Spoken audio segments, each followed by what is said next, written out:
మన మందిరంలో ఎంతమంది ప్రార్థన పరులు ఉన్నారు చెప్పండి? ఏదో కొద్ది మంది ఉన్నారు. గంటల తరబడి ప్రార్థన చేసే వాళ్ళు ఎవరైనా ఉన్నారా? లేరు. టీవీ సీరియల్ ఆగిపోయినప్పుడు ప్రభా కరెంట్ రప్పి తండ్రి, కరెంట్ రప్పి అని ప్రార్థన చేసేవాళ్ళు ఉన్నారు.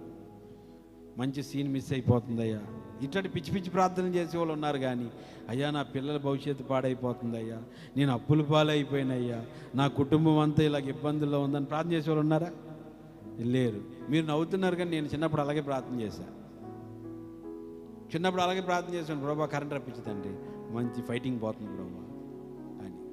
కాబట్టి ప్రియమైన దేవుని బిడ్డలారా, ఇప్పుడైతే ప్రభువుని ఎరిగి ఉన్నాను, అట్లాంటి ప్రార్థనలు చేయకూడదు. ప్రజలు రక్షణ పొందుదురుగాక.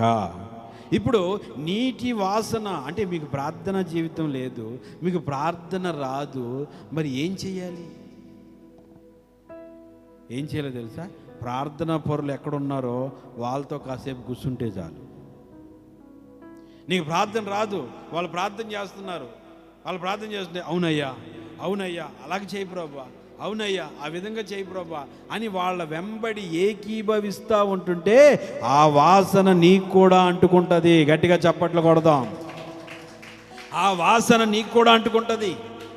సరదాగా గంధపు చెట్ల మధ్యలోకి వెళ్ళండి, ఒక గంట 2 గంటలు తిరగండి, ఇంటికి రండి. నిన్ను చూసిన వాళ్ళు ఏ పర్ఫ్యూమ్ వాడావు, ఏ స్ప్రే వాడావు, నువ్వు భలే స్మెల్ వస్తుంది నీ దగ్గర, శాండిల్ స్మెల్ వస్తుంది. లేదు గంధపు చెట్ల తోటలోకి వెళ్ళాను, తోటలో కాసేపు తిరిగి వస్తే నాకేమంటుకుంది చెప్పండి అమ్మా. ఇప్పుడు మల్లెపూల తోటలో మనం పని చేసామనుకో, ఎండిమిరపకాయల తోటలో మనం పని చేసామనుకో ఎలా ఉంటుంది? అలాగే ఉంటుంది కదా. అలా గంధపు చెట్ల మధ్యలో నువ్వు తిరిగితే నీ దగ్గర ఆ స్మెల్ వస్తుంది, అంటే అది నీకు అంటుకుంది. ఇప్పుడు నీకు ప్రార్థన రాదు, ప్రార్థన చేసే వాళ్ళు ఉన్నారు కదా, వాళ్ళతో కలిసి కూర్చున్నావు అనుకో, నీకేమంటుకుంటుంది? ప్రార్థనా సువాసన, ప్రార్థనా వాసన, ప్రార్థనా పరిమళ వాసన, ఇంపైన సువాసన నీకు కూడా అంటుకుంటుంది. హల్లెలూయా. ఇది అంటుకున్న తర్వాత నువ్వు వెళ్తున్నావు అనుకో, దారిలో దయ్యం ఉందనుకో, నీతో కలుస్తుందా? నీతో కలవగలదా? నీతో మాట్లాడగలదా? నీ దగ్గరికి రాగలదా? అమ్మో ఈమె దగ్గర ప్రభు ప్రార్థన పరిమళ వాసన, గెత్సెమనే తోట వాసన వస్తుంది, నేను వీళ్ళ జోలికి పోకూడదు. హల్లెలూయా. అందుకని ప్రార్థన నీకు చేత కదా, ప్రార్థన చేసే వాళ్ళతో కలువు, ప్రార్థన చేసే వాళ్ళతో కలువు. నీకు మామూలుగా నువ్వు ఒక్కదానివే కూర్చుంటే పావు గంటకే, ఇంకా గంట అనుకున్నానే, అప్పుడు ఇంకా అక్కడే ఉంది ముళ్ళు, వెళ్ళట్లేదు. వెళ్ళదా ఏంటిది? గంటసేపు చేద్దామనుకుని కూర్చున్నా, వెళ్ళదు, జరగదు. నీకు ప్రార్థన చేత కాదు.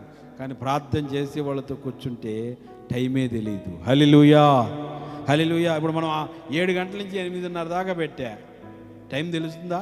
నాకైతే తెలియట్లే, అప్పుడే అయిపోయింది అనిపిస్తుంది. అయినా కూడా టైం మెయింటైన్ చేయాలి కాబట్టి మెయింటైన్ చేసుకుంటూ వెళ్ళిపోతున్నాం. హల్లెలూయా. అలాగే మనం ప్రార్థన సువాసన మనం సంపాదించుకుందుముగాక.